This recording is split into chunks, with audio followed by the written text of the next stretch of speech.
Good morning, नमस्कार, सत श्री अकाल। कैसे हैं आप लोग? Welcome back to our channel Guru Vibe. 2 दिन पहले मैंने एक शॉर्ट्स बनाया था जिसमें मैंने ये ब्रीफ किया था कि इंडिया एक नई इंडिया है, एक नई भारत है और इंडिया का बैकबोन बहुत स्ट्रांग है। एफआईज की सेल करने से ज़्यादा इम्पैक्ट नहीं होगा। उसका मैं डिटेल चर्चा करूंगा कि कैसे स्ट्रांग है, फंडामेंटली हम लोग स्ट्रांग कैसे हैं और इंडियन इन्वेस्टर को घबराने की क्यों जरूरत नहीं। पिछले 15 दिन में अगर हमने देखा है, मार्केट अपने पीक 86,000 लेवल से 80,000 लेवल भी टच कर गया। करीब करीब 4-4.5% बाजार गिरा है नीचे। अब मैं इसके 3 सिचुएशन को डिस्कस करूंगा जब एफआई ने हेवी सेलिंग किया था। 2008 में जब क्राइसिस हुई थी उस समय बाजार करीब करीब 37% गिर गया था और एफआई ने करीब करीब 28,000 करोड़ की सेलिंग किया था। 2020 मार्च में जब कोरोना का न्यूज आया था, थोड़ा थोड़ा शुरू ही हुआ था, उस समय बाजार 35% के करीब 35 to 40% मार्केट गिरा था। उस समय भी करीब 78,000 करोड़ एफआई ने सेलिंग किया था और बाजार संभाल नहीं पाया।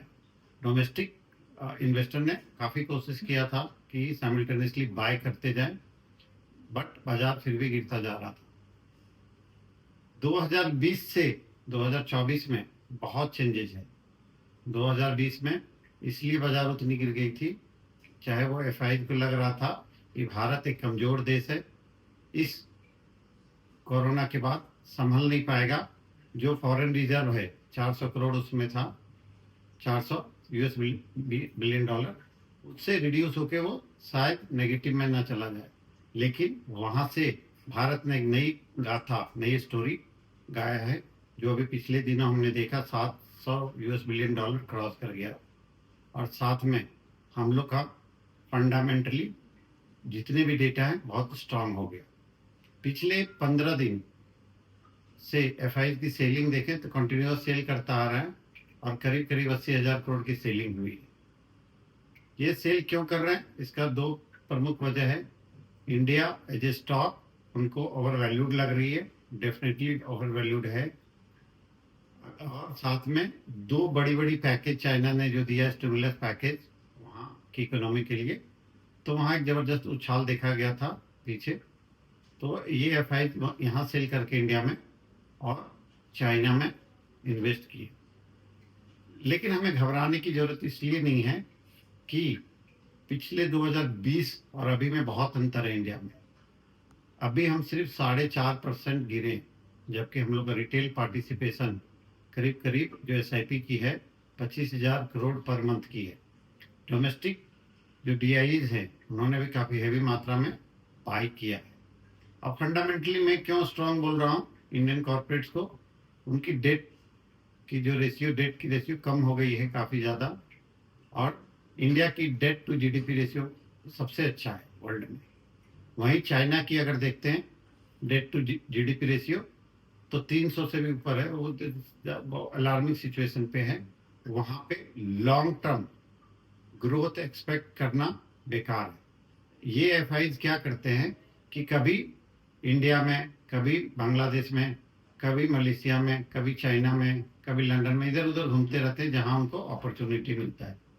लेकिन अगर हम फंडामेंटली देखेंगे अपनी अर्निंग्स, कॉर्पोरेट अर्निंग्स, जितने भी कॉर्पोरेट्स हैं सबकी सिचुएशन बहुत ही अच्छी है। इंडिया की सिचुएशन, करंट अकाउंट डेफिसिट की बात कर ले तो 2012 में 4-4.5% था, अभी 1 के करीब है या उससे नीचे भी चला जाएगा।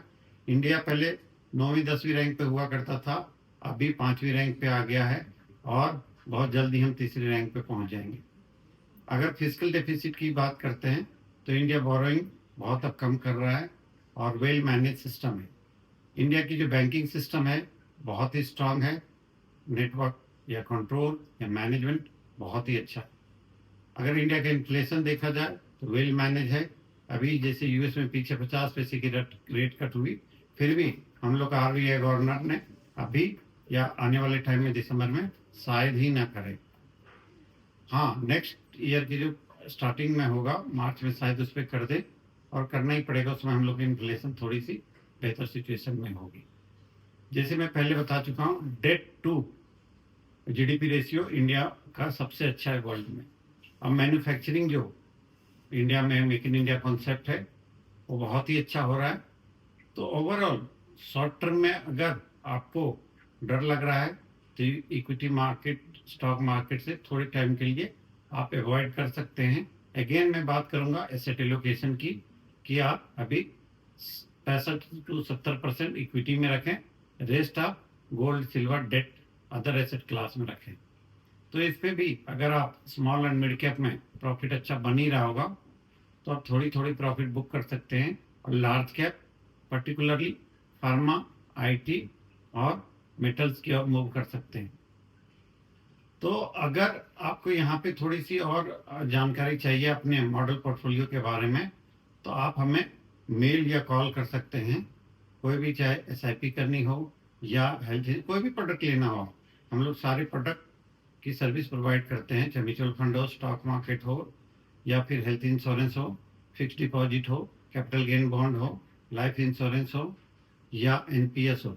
हम लोग सारी सर्विस प्रोवाइड करते हैं और ऑनलाइन आप इसको कर सकते हैं। मेरी वीडियो आपको कैसे लगी? अगर आपको अच्छी लगी हुई हो तो जरूर लाइक करें, सब्सक्राइब करें और शेयर करें। Mutual fund are subject to market risk, please read the offer document carefully before investment. जय हिंद।